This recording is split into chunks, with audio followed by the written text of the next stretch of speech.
विशाल जलाशय था। उस जलाशय का पानी रंग बिरंगी किरणों से चमक रहा था।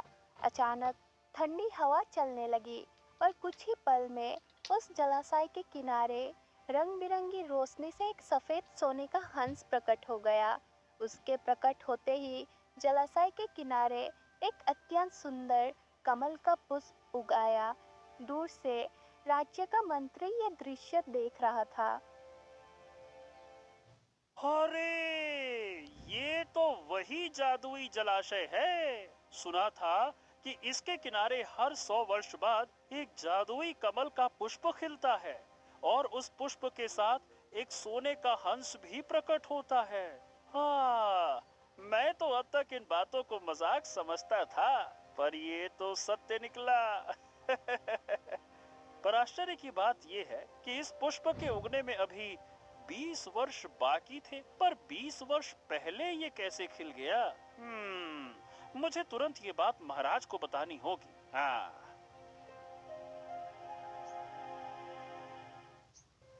ये कहकर मंत्री अपने घोड़े पर सवार हुआ और सीधा राजमहल की ओर रवाना हो गया।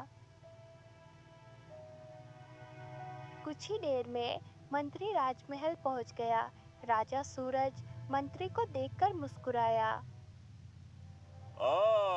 आइए आइए आइए मंत्री जी, क्या बात है।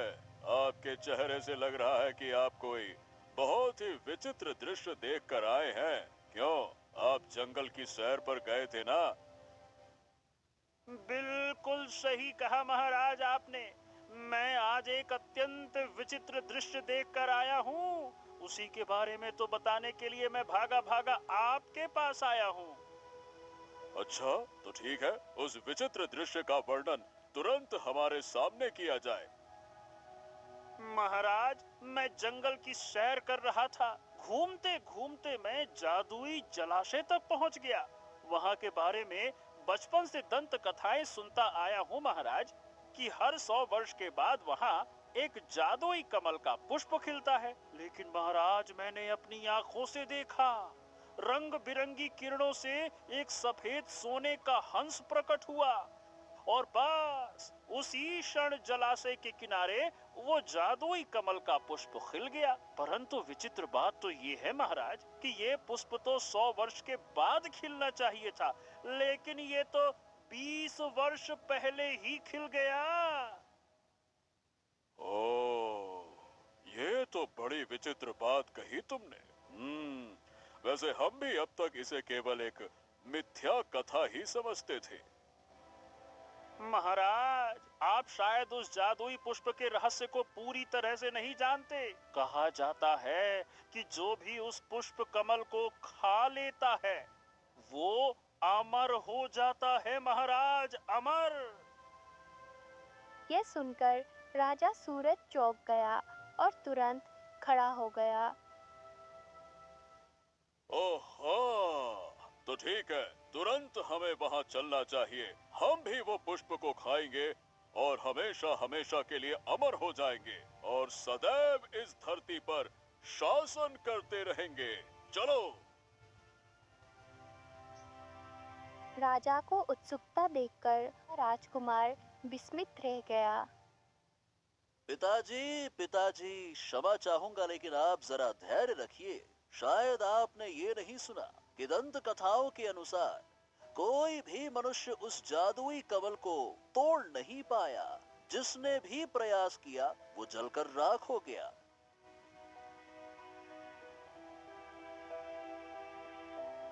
ओह, क्या ये सत्य है मंत्री जी? महाराज, अब सुना तो मैंने भी यही है। राजा सूरज पुनः सिंहासन पर बैठ गया। हाँ, तो फिर हम इतना बड़ा। राजा के आदेश के बाद मंत्री चुपचाप वहां से चला गया।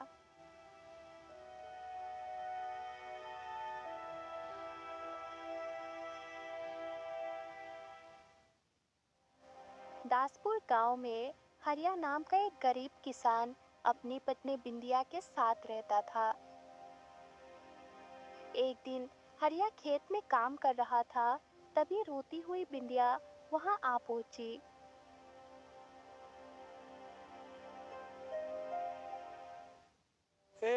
क्या हो गया बिंदिया, तुम रो काहे रही हो? हमारी पुत्री गौरी हमारी पुत्री गौरी अचानक से बेहोश हो गई। ये सुनकर हरिया घबरा गया और तुरंत घर की ओर दौड़ा। गौरी बेहोश पड़ी थी। हरिया ने उसे उठाया और सीधे वैद्य जी की झोपड़ी में पहुंच गया। वैद्य जी, मेरी पुत्री अचानक से बेहोश हो गई, कृपया देखिए ना उसे क्या हो गया है।